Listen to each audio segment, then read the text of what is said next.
I think it's like put no one on a pedestal. It's amazing what individual can achieve, but I think people mostly envy the results, but they don't really like envy like the struggles, like the challenges that people that are on the top, like in like brackets, and also like clarity comes from action. You cannot have like a full-fledged plan like made for you without you like messing up in the process. So have some compassion for yourself. Just like get curious, connect with people, take the first step to see if it's really something that you want to do, because you never know what is happening on the other side of a business or someone else's like life. So yeah, just be willing to get curious and to take the first step. Welcome at the Aligned Ambitious podcast, episode number 2. And I'm really pleased to have Mathilde here with me today. Mathilde is the founder of Forward Food Law, and she's an international consultant and advisor on basically everything that has to do with novel food and law. And I've been knowing Mathilde now for the last 4 or so years. We've been working together or you've been advising us on a couple of projects for clients or directly towards clients. And of course, you have your thriving own business. So first of all, I'm already happy that you're for that reason here, because now we can have a really nice conversation about the behind the scenes. But especially with the start of Aligned Ambitious, I start seeing more signs about your own Aligned Ambitious journey. And that's why it felt so fitting that you're here today to talk not only about the behind the scenes of what it is to build a business, but also as a founder. And lastly, before we're going to talk way more together, many people know you from like LinkedIn because you have a really big following, like almost 15,000 people. So it's incredible, like what you've built. And many people know the success stories from your work, but let's also give them like the real behind the scenes of what it takes to build something like this. So yeah, Mathilde, welcome. Thank you so much for having me here. Pleasure to be here. And yeah, looking forward to this discussion. Yeah, me too. So let's just dive in, because I gave a bit of an intro, which is really impressive, but like, where do people know you from beyond what I just already described?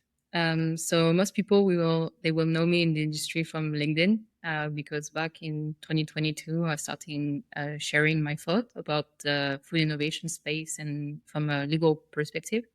And then thanks to that, it was just like a snowball effect. I ended up being invited to conferences. So people may have seen me on stage or just on their feed on LinkedIn. Yeah, quite a lot, because all the conferences that I go to in food, I see you at least for sure already. And then there are plenty of more where you are attending. But that's the part what people see on the outside, of course. What is something, and we're going to talk for the next 40 minutes about this, but what's already what people don't see from more what's happening behind the scenes? It's very much like a work in progress. Like I think in entrepreneurship, a lot of people think that entrepreneur has everything figured out. No, just like you learn along the way. And it wasn't like a smooth sailing transition as well, but I wouldn't change it for anything in the whole world.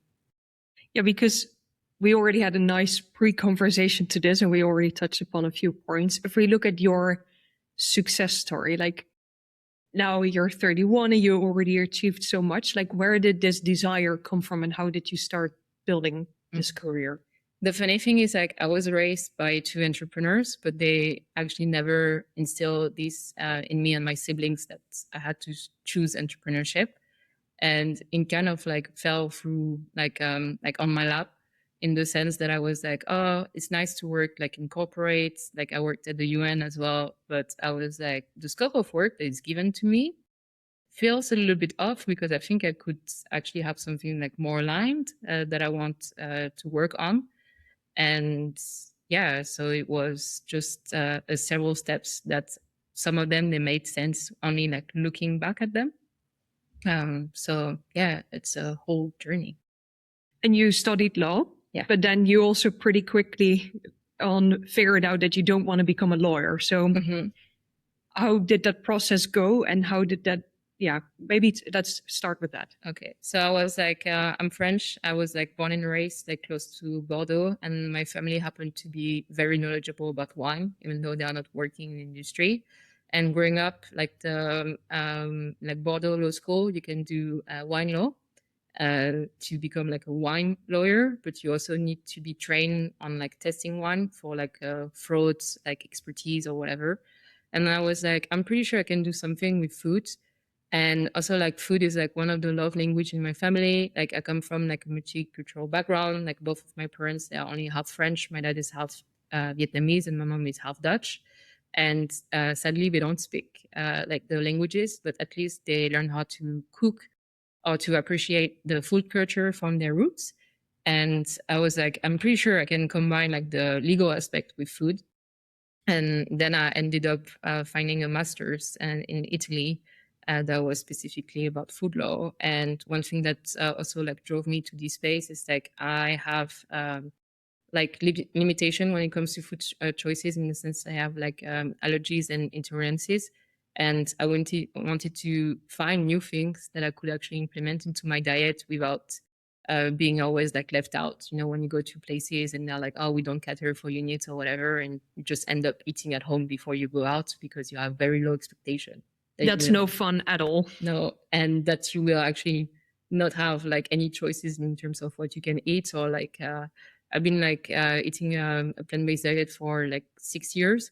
And I think like before 2020 was like some memes that yeah, the only like vegan choice you will have on the menu is like vodka and then fries, and it's not fun to go to a place. Or cucumber. Yeah.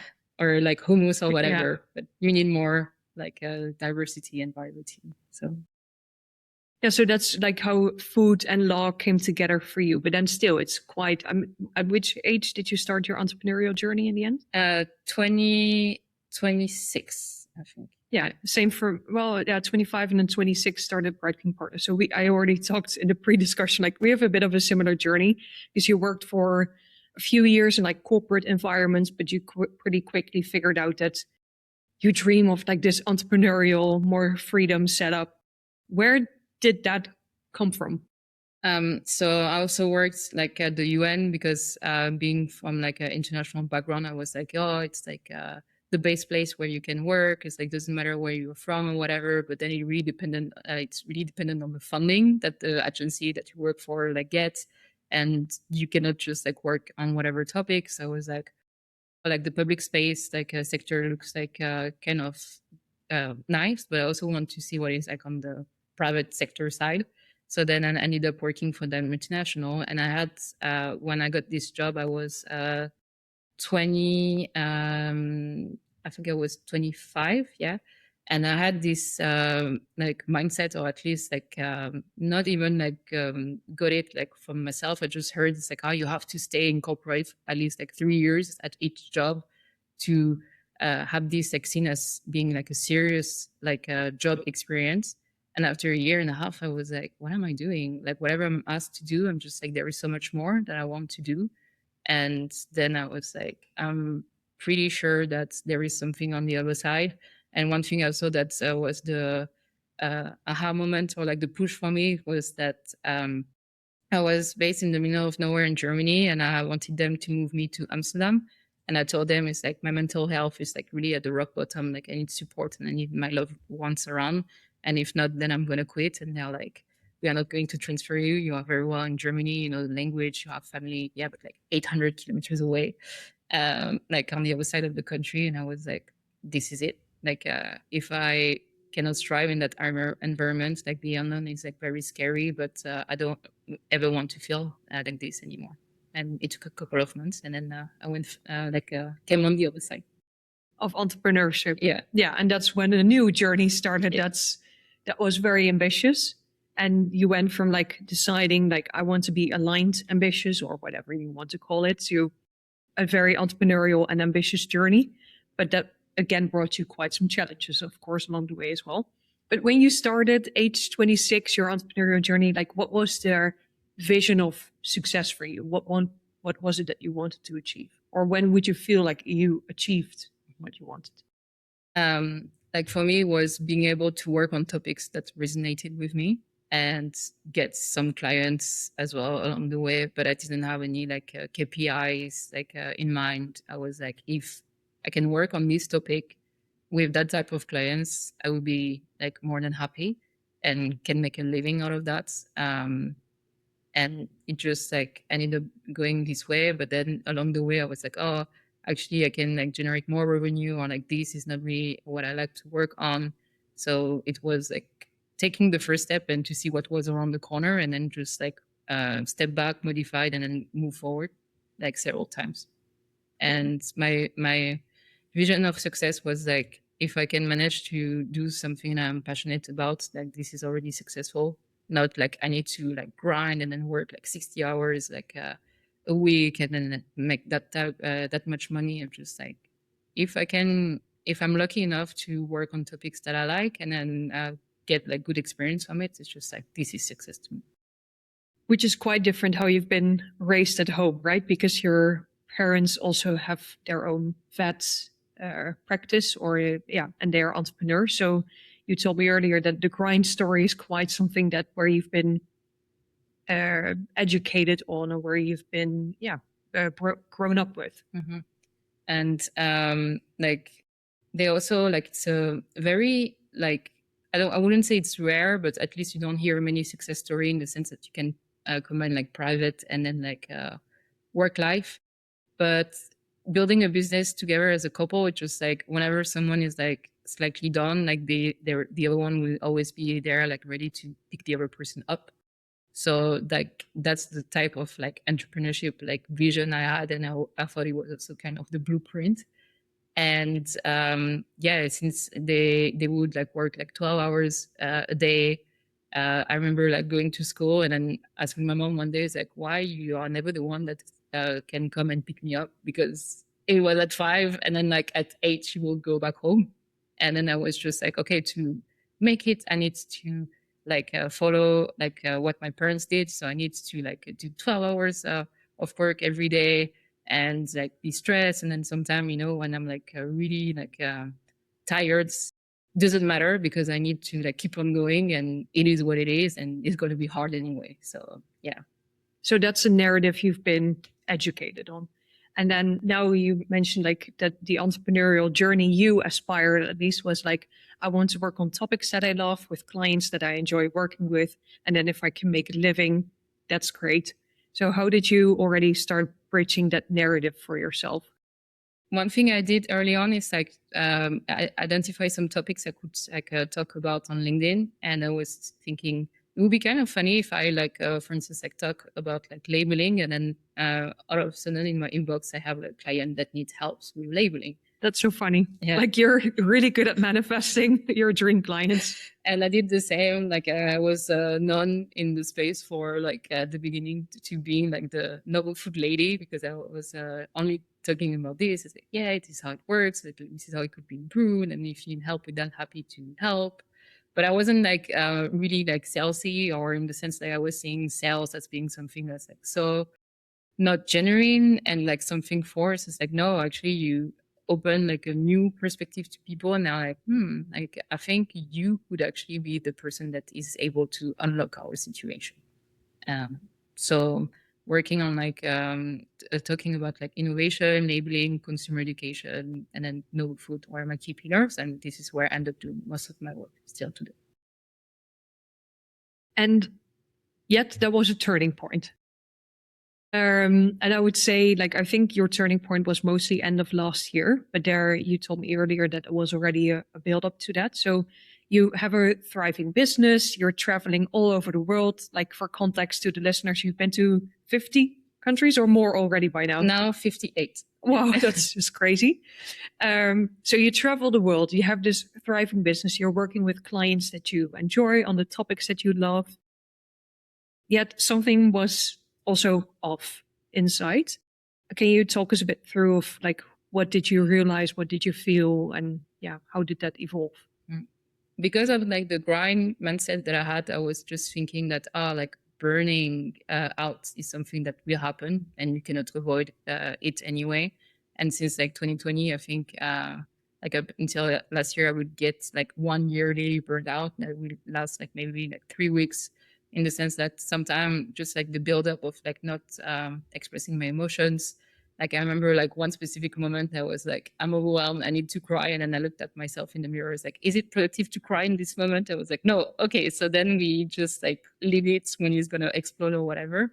And then like last year I had like, I would say like 6 mini burnouts, in the sense I was like, whoa, that situation of being overwhelmed and overworked and then like just tired, even though I can sleep like 12 hours like a night, since sounds a little bit familiar. So maybe it would be time to take like 3 days off and whatever.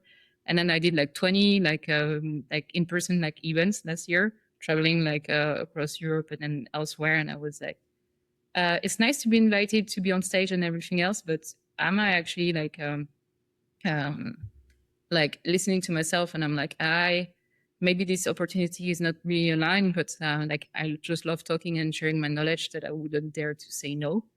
And then I remember in October, I was like, oh, like I think I'm a bit off. And then I talked to people at conferences, like, oh, 2 months like left in the year, and then I can just like chill out, like Christmas break, New Year's break, or whatever.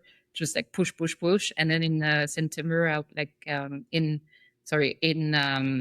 December, I went to Food Ingredient Europe. But prior, like I spent like 1 month in Dubai to explore the Middle Eastern like ecosystem. And I just like came back to Amsterdam like one day before like the conference, and then taking the train to go to Paris. And I was like taking a selfie and then put it on LinkedIn. It's like, hey, like I'm in Paris or whatever, like a bit tired, jet lag, but really happy to be there. And then after I done this last conference of the year, was like, I think I do need a break. And then like people in January, they started like, oh yeah, I want to work with you. And I'm like, I'm not available this month. Just gonna enjoy spending some time back home in like the south of France with my parents. And I just need to reset, refresh, and then to kind of like reflect on what I want to do with my business further, instead of being always in like a reactive mode. Yeah, and we're going to dive further into what you did after that in a bit. But I heard a few interesting points of like you always thought that burnout was normal to run a thriving business, so you just kept on. You didn't allow yourself to take the time or even to reflect on your emotions. Meanwhile, and I also heard an important point around like fear or like missing out. Is this maybe not good for my business if I sacrifice myself? Like, can you talk a little bit more about that and how that felt also? I think it's like with the in-person like events, I thought I was the way to go to get clients. The thing is like I have such a good personal brand on LinkedIn that actually 99% of my clients, they find me online anyway. Which is incredible, right? Yeah. I think it's a lot of what people listen to. That's what a lot of people aspire. And it also makes you like more approachable, because you're just like one LinkedIn message away, or like one email, or one like WhatsApp text. So that's like more low key, I would say, like in the way of like doing like clients acquisition and just like connecting with people. But yeah, I was like, if I don't go to events, then I'm gonna miss out and I'm not gonna get clients. And then at some point last year was like, wait, I don't really get my clients at events anyway. Sometimes I catch up with them, or just like they appreciate having like a face-to-face meeting with me. But I know it's not the decisive factor. It's like, oh, I'm gonna do business with her, because if I don't see her in real life, it's not gonna work. And I was just thinking that was the normal way of doing business. Like you have to show up at events and then you get clients. Like there is no other way. So I just need to do that way to make sure I am successful. But then I realized with the internet is like you get access to a much bigger world. And what I've also like discovered has a specific word for that, is like I've built like a parasocial relationship, in the sense like I share a lot about like the behind the scene, like things I'm working on and everything, so people they know more about me than I know about them. And sometimes you're a little bit awkward. You show up at events and like, oh, I know you. And I'm like, from where? Oh, from LinkedIn. The person has never interacted with me, like never liked or like comment or send me a message. So I'm just like, I don't know them well or at all, because we are missing like the social part on their side. But it's nice to see that people are listening, even though when you might actually not notice it. Yeah, which is because with 15,000 people, you cannot keep track of everyone that's liking and interacting. But then still, if you feel that fear to miss out, you still, in the end, it came to a point where you decided, this is enough. I have to take more time for myself. But how did that then feel? Was it like a relief? Was it that aha moment that you referred to earlier? What happened when you allowed yourself to take time off in December and January and to say, no, I'm not available now? One thing I did first is like I started posting less on LinkedIn because I was like, I'm kind of in limbo trying to figure out things like from a personal and business point of view. So I don't really want to share that with people yet. So, but I also at the same time, it felt like letting down like my audience because I wouldn't share anymore just because I was like, and I kept also like getting clients anyway when not showing up on LinkedIn, which was weird to me, which was a fear that I had. It's like, oh, if I'm not visible, I don't get opportunities. But I have like recurring clients. So they just show up randomly, like in my inbox. Like sometimes I'm just like, I have like phases where I'm like, that's a little bit quiet. Or I wonder what that client is like doing, or like that lead that approached me. And like 12 hours after, it's like I get like 3, 4 emails. I'm like, okay, now, I know that people will still think of me, even though I'm not like showing up like I used to. But I think you have like different phases as well.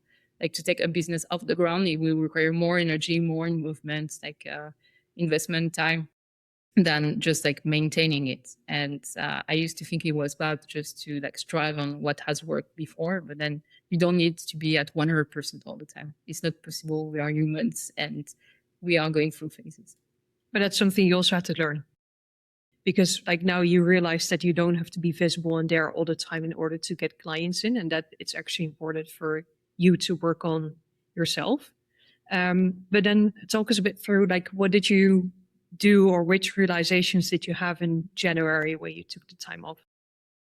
That time off was needed, and I was also like debuting my digital nomad journey in the sense like I'm already having a hard time to know where I'm going to be in the upcoming weeks. So then it would be nice to just like enjoy the money that I made and just like enjoy my family.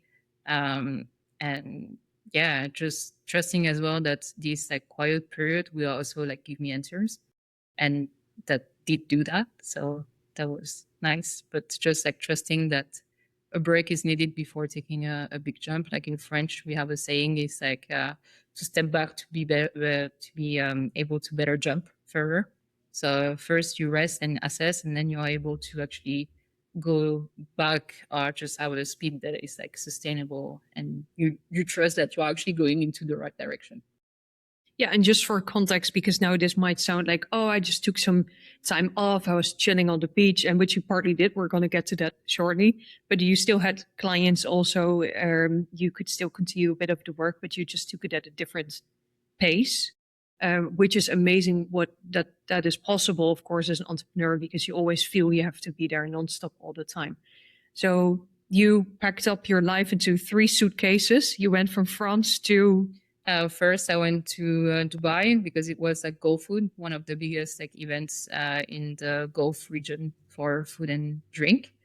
Then I was there when the war broke, and I'm like, maybe something like it would be nice to go to somewhere else. Not that it's that unsafe, but it's not the nicest to be like in a concert like alert like phase where just like, oh, you're gonna receive like an alert on your phone that you have to stay away from the window because if like a missile is like blasting, that's not the best place to be.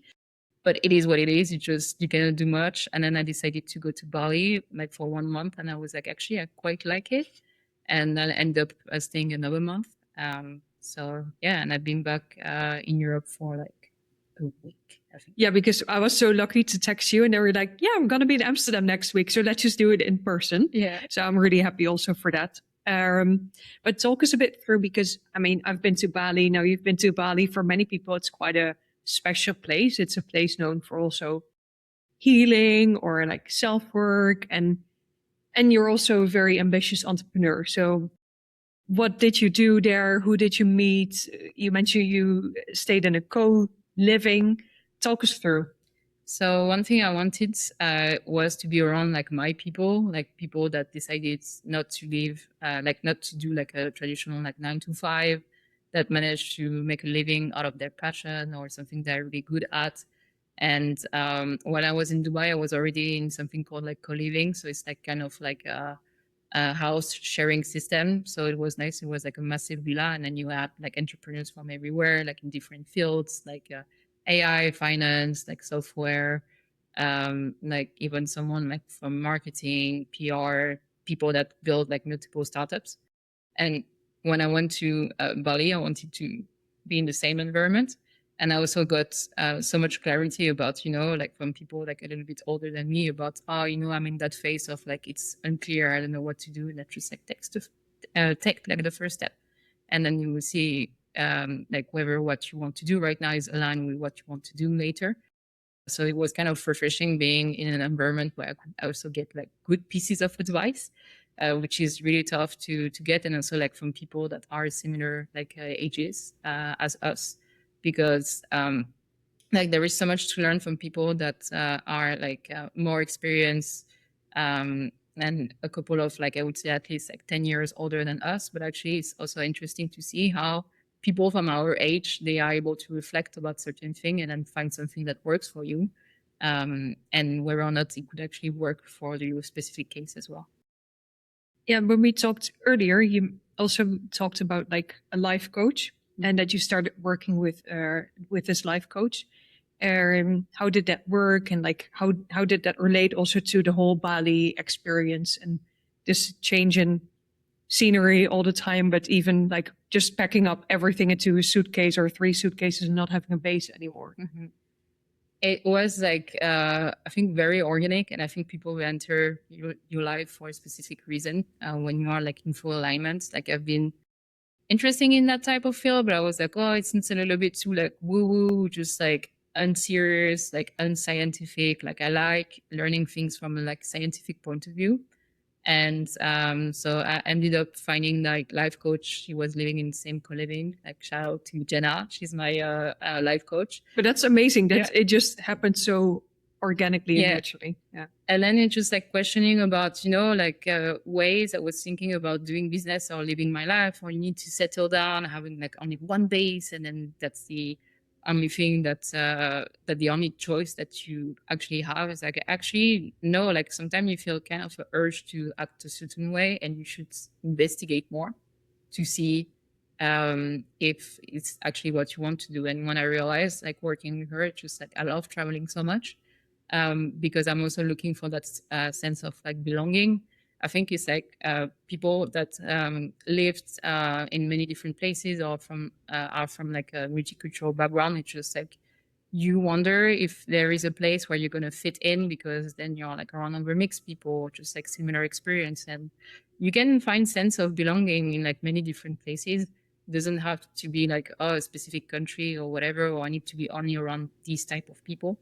So what I discovered is like I still want that growth in my business, but want also alignment, not to sacrifice my health, my mental health, and just to trust that when there is an urge to do something, I should be more curious and to see if it's what I want to do. Like for instance, I'm really proud of what I've done with LinkedIn, but I'm also wondering, oh, could I actually do the same like on TikTok or like Instagram or even YouTube? But it would require like a different type of like branding, in the sense like people that don't think they are really keen, like the average consumer, about knowing like the nitty gritty of like the legal things, but like more high level, just like, oh, what does it mean when the food is good for you? Do you need to like be able to read and understand like Nutri-Score? Is a shorter ingredient list like healthier for you?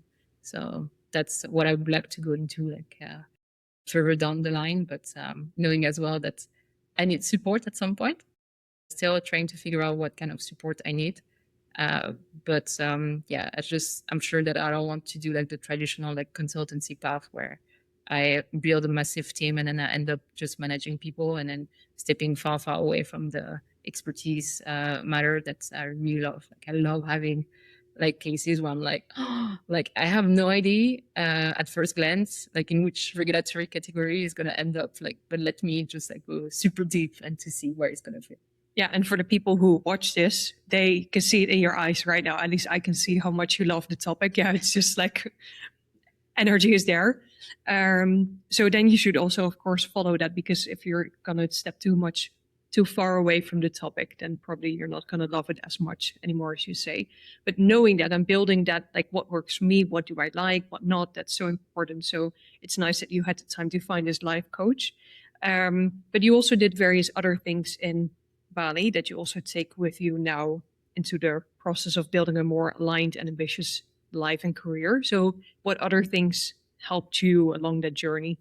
Bali was a very good time for me because I was like, oh, like I feel I need to slow down and I wanted to remove, or I believe, like as much stress as possible or to get none in my life. So I was like, I'm gonna start to do like traditional like Chinese medicine. So I started with acupuncture, and then they were like, you should maybe do like yin yoga because you have too much yang, you have too much fire. And Which, let me just pause there, by the way, because I hear this so much with entrepreneurs who are like very ambitious, and then oftentimes you have a lot of young energy because it's like going out, achieving, performing. Yeah, all of that energy around that. So that's really good that you found yin yoga. And it helped. I just was thinking, it's like, since I'm like a very like fire person, also like I've discovered recently I'm dabbling into like astrology. Like I have like a 3 fire sign. It's like moon rising, like sun rising, and then I don't remember like the main one, but I get like Aries and Leo. So it's a lot of fire. Oh yeah, that's a lot. Yeah, and then probably in your like Chinese or like how is it called, the feng shui, you also see a lot of fire. So it also defines even which place is best for you to live. But I mean that's a whole other conversation by itself. And I also like tried like meditation, and it's like interesting to see what type of thoughts you get and know where they're coming from, like to detangle everything. So for me, it was like meditation and yin yoga. It's something that I want to have on like on a weekly basis because my rhythm here is a little bit more hectic. But you don't need to do everything every day. Just like try to find a way to have like this sustainable like way of like slowing down, reflect to be able to fit them like into like your schedule. So that's something I'm taking away, and just like spending also some time in nature. Like I come from like a surfing like a spot, but actually started surfing like only like 5 years ago. And it was nice just to do a couple of emails, like meetings, work on reports, and then just like close my laptop and go surfing. Wow, that's like the dream, right? That you are in digital nomad, you have a thriving company, then you can still do this. At least it's not a dream for everyone, but for some people it really is. And especially with the time difference, of course, that you also have in places like Bali where you have till 2 or 3 in the afternoon, and then only Europe and US even later starts to wake up. So you have that time for yourself. So it's really nice you got to experience that.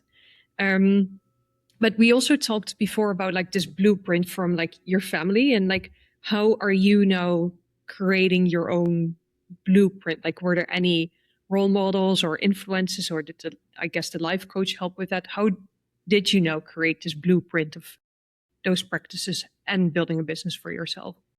I think at first it was very messy because I was like thinking only short term. Like for instance, like because my mental health was at rock bottom, I was like, I need to just leave that job, and I was like, I guess I'm gonna become an entrepreneur. And I was like, wait, how do you get like client acquisition, like set up system and whatever? So it was a matter of like just like being patient, and then also understanding that you cannot get the whole setup figured out perfectly at once. You need to take like steps, and then some of them they will only actually make sense when you look back. um, and yeah, so sometimes there is a difference between how people will like perceive you and what is that going on in like behind the scene. Like the thing that I like, it's like there is a very specific meme. I think it's a dog in the house that is like on fire, and then like he's drinking a cup of tea and it's like it's fine. And then like when I stress, my like reaction is freeze. It's like freezing. So I'm just like, I don't show it, but like internally I'm just like panicking, and from the outside just like I'm calm and I have the solutions. But yeah, it's trusting that when you are in entrepreneurship, no one laid out the path for you, especially if you're going for something that has never been done before. I mean, I was like, I love talking on social media, I love like traveling and stuff. Like find me a lawyer that is doing that. And then I realized like most lawyers in my industry, when they publish, it's like very like legal heavy, you know, like all the terminology, um, and like the specific word that you only acquire when you go to law school for a couple of years. I was like, I do want to break this, and I want to like open the door to people that are not from the legal industry. So and it was frustrating at first when I realized like, oh crap, like there is no blueprint. I need to create mine. And working with Jenna was like my life coach was something like eye opening. But I do wish I had like a in my specific industry a role model, but like something that's kind of like annoyed me at first. I was like, oh, I guess I have to be my own role model. So and but you can take like inspired action from some people. But so far, I haven't found someone that is doing the same that I'm doing right now. Yeah, but it also doesn't have to be the same person, right? It can be someone else that inspires you to then take that action. So, and I think by now you are a role model for many other people, which is also why we're having this conversation so that, yeah, people just start to see the more honest picture behind it and then can see what it took to get here, but also how things can be, looking backwards, be done differently so you didn't have to sacrifice yourself. Hopefully, that's at least the intention from now on, right? Yeah. Because if you now look like now you're in this middle path, kind of like you had the turning point around end of the year, you started the year completely different. Now you're back in Amsterdam, and after this, you have quite some travel again. How does the rest of 26 and beyond look like for you? Let's first start maybe with like location wise, and then we tackle the other alignment and ambitious parts. So I'm mixing my schedule with like work stuff and then like private stuff. Like the reason I came back to Europe was and specifically like to Brussels because I have like work commitment there. I'm on something we call the mission committee of impact fund that is investing in agri-food tech, and then they set up like the general assembly with the limited partners, so the investors, and that was the first time I got to actually chit chat with investors. Like usually, you know, they are like behind like several like other people, like investment director or whatever. And I was like, oh, it would be nice to actually be in that space. And I had amazing conversation with them. And then you happen to send me a message like shortly after I decided to spend like 3 weeks in Brussels. And yesterday I was also at event. I was invited to talk on a panel by Volt Europa. And it was organized by a Dutch member of the European Parliament, and really nice people on the panel. It was like about what the EU can do more in terms of like food innovation regulation. And then I'm back in Brussels again after this like weekend in Amsterdam. And then I have also a family that is like spread out all over the world. And one of my cousins that is like American French, she's getting married in Catalonia because she's living there with her like future husband. And so I will relax a little bit, but also check my laptop at the same time. And I wanted also to go surfing again. So Barcelona is not the best place for that. So I'm like going to Madeira, and then I have some like family commitments back in France. So this is already crazy. Like this, just the next 4 weeks or something, yeah. Right? So, and so I kind of know I will be in France until like August, and then most likely like towards afterwards, I still need to go to Brussels like early December, September, but I think I might actually go back to Southeast Asia. So where, I don't know yet, but it looks like it. And also it's very nice to be 6 hours ahead of your clients, because Latin America sounds like appealing, but then it's like you're 6 hours behind it. So like, yeah, so it will feel like you're constantly behind instead of like feeling like you're constantly ahead. Or it's just a narrative, right? You can shift that as well. But so you're planning to live longer term from your suitcases, right? That's the planning, Mathilde. Yeah, and one thing is like I'm like a little bit like surprised that I've been traveling like by myself like for like the past 10 years. You will think I'm good at packing, but I'm a horrible packer. Like I came back with like, and I also left Europe with like 50 kilos like worth of like luggage.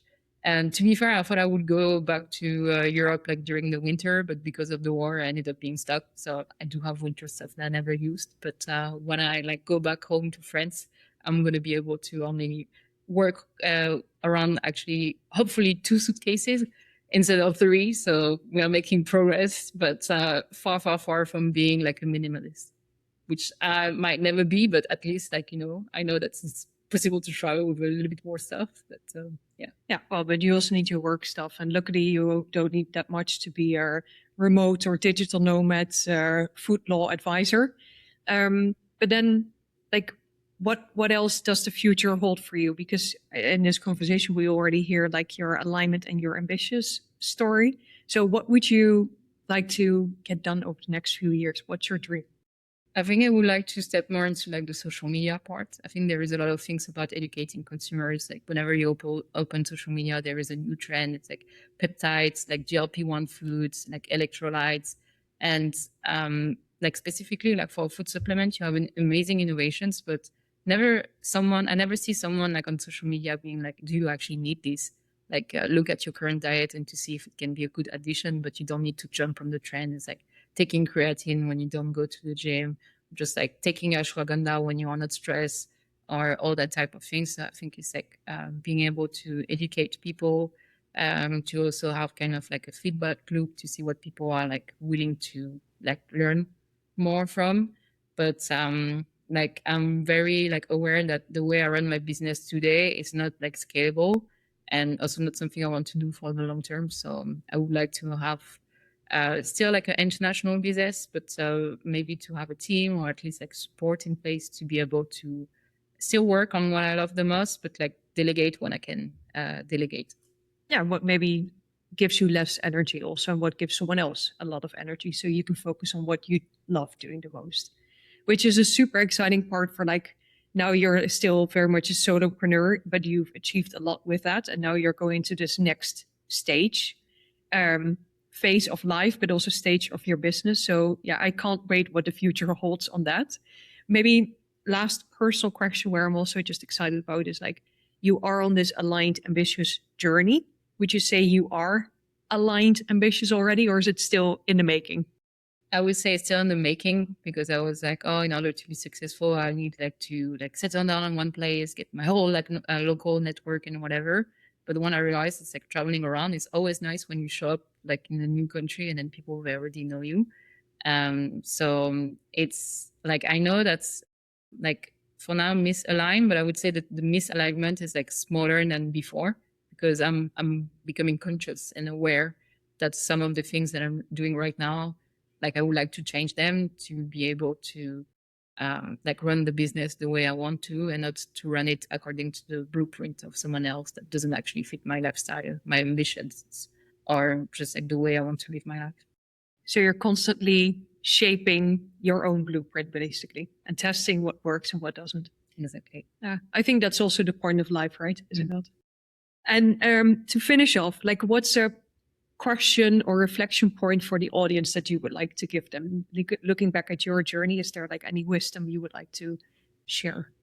I think it's like put no one on a pedestal. It's amazing what individual can achieve, but I think people mostly envy the results, but they don't really like envy like the struggles, like the challenges that people that are on the top, like in like brackets, and also like clarity comes from action. You cannot have like a full-fledged plan like made for you without you like messing up in the process. So have some compassion for yourself. Just like get curious, connect with people, take the first step to see if it's really something that you want to do, because you never know what is happening on the other side of a business of or someone else's like life. So yeah, just be willing to get curious and to take the first step. And I love that because clarity comes, like from clarity comes action, is what you said, right? So you didn't visualize your whole career yet. It just developed along the way. It's the same for me. So I would say maybe for the audience, like think which first step or action you can take so that the clarity will come more and more. That's a nice prompt for the week, I would say. And Mathilde, with that, I would like to thank you so much for being here in Amsterdam. Luckily, it just was meant to be that we had this conversation in person and could catch up. And I love how you dare to be so vulnerable, because I think it's actually your strength and why people can also relate to you so much, and why you built this whole community around you, and why your business is thriving. And I hope you as a person can now also thrive over the next months, over the next years, while also building your business incredibly further out. And I think if also for me and the listeners listening to this conversation are pretty sure with the foundation you've built for yourself now that that's going to be very achievable. So thanks so much. And I can't wait to see the next steps of your journey. Thank you so much for the invitation and also for making this whole podcast. I think it's very much needed, and I'm also looking forward to seeing what you have in the pipeline in the upcoming weeks or months or years. Thanks so much. So thanks again for listening, and stay tuned for the next episode that's going to go live in 2 weeks again. And if you would like to follow more from Mathilde, then of course we drop her LinkedIn also, so you can check her out on LinkedIn. But we have to be patient. We don't know when Mathilde is exactly going to post, but you can read all her previous content as well. So see you next time.